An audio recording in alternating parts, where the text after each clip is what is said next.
Hello, I'm Pastor Dave, the pastor of New Life, a Global Methodist Church in State College. This is our Monday morning sermon recap to help refresh your memory of yesterday's message, as well as to help you apply the message both to the next step questions from the insert, but also to your life. Now, our passage this week came from Romans chapter 8, verses 28 through 34. And in this passage, the Apostle Paul writes to the church in Rome about the works of God in salvation. Now, this week we continued our look in our summer series of phrases that aren't in the Bible. And this week was one inevitably you've heard of before, and maybe you've actually said, which was, everything happens for a reason. And once again with this phrase, we are confronted with a phrase people use to deal with difficult situations.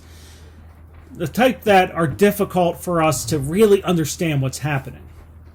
Now, when we're using Romans 8, we have to deal with the word predestination, which places us in the middle of the theological struggle between John Calvin and Jacob Arminius about salvation.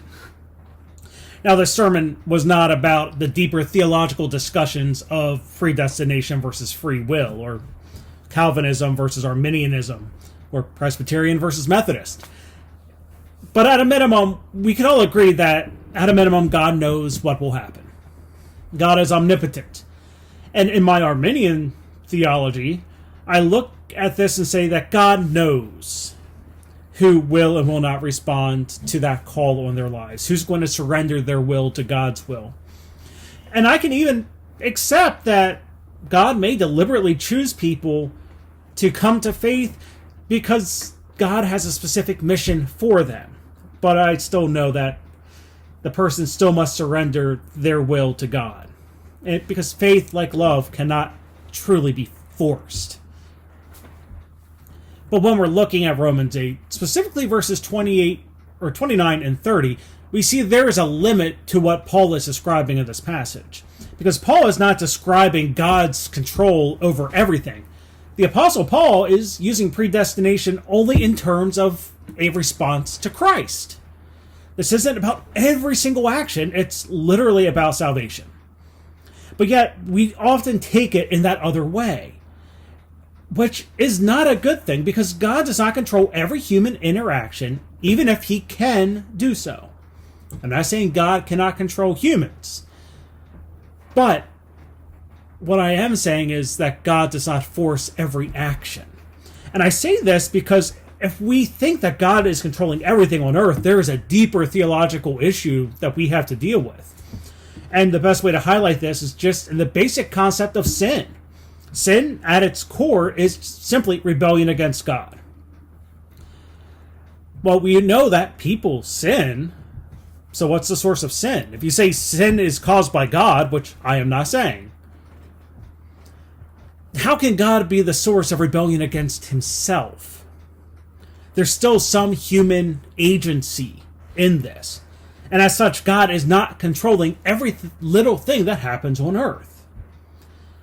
Really, this phrase says more about us because humans need to make sense of difficult situations. We strive to understand.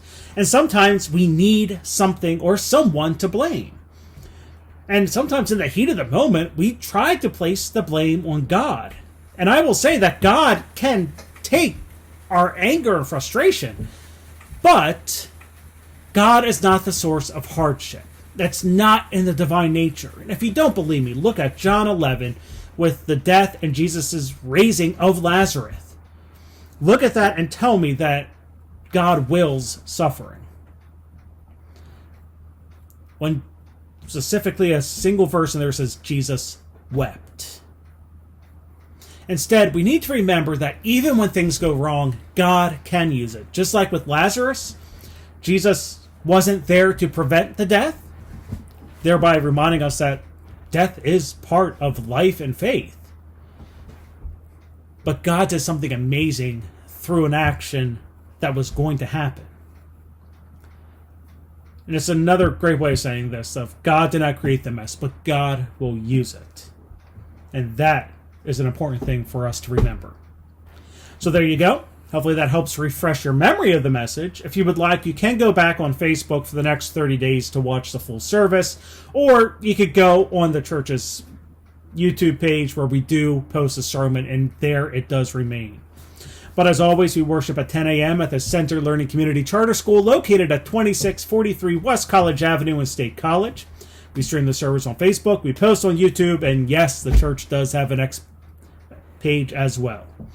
But until next time, I'm Pastor Dave, and I hope you find a way of applying God's Word into your life this week.